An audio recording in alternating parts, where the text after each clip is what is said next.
Кайырлы күн баршаңызға. Сіздермен бірге Динараның асханасы. Маған жазылмаған болсаңыз, жазыла кетіңіз.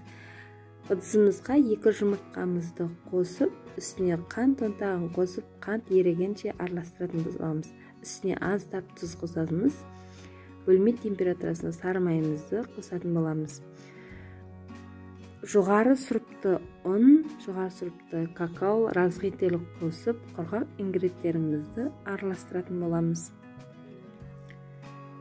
Осылай бір тегіс араластырып болғанымыздан кейін алдыңғы массаға қосатын боламыз. Миксеріміздің насадкасын ауыстырып, ұнымызды салатын боламыз.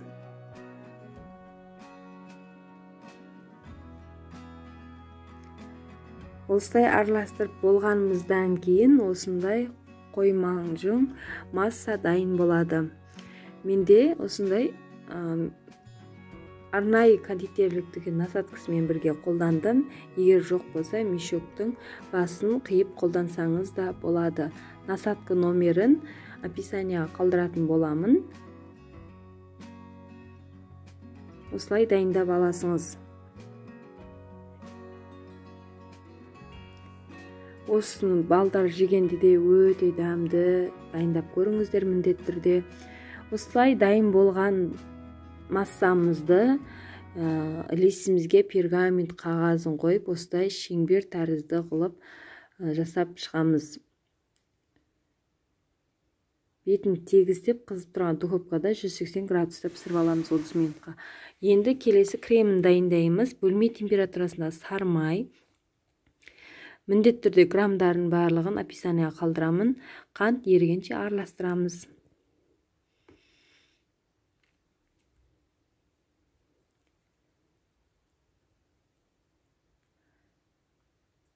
Қантымыз ергеннен кейін үстіне маскарпонемізді қосып, кондитерлік мешогымызға салатын боламыз. Дайын болған кремімізді осылай саламыз. Насадка номерін бұның описанияға қалдыратын боламын. Немесе өзіңіздің қалаған насадкамен қолдансаңыз болады.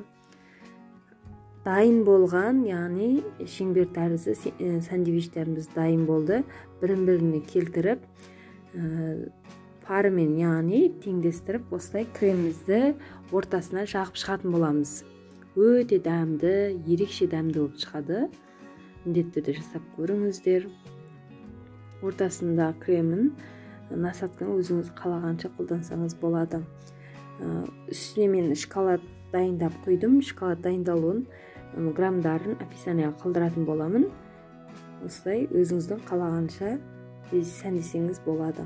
Видеоның соңына дейін ақырына дейін қарағаныңызға рахмет. Маған жазыла кетіңіз.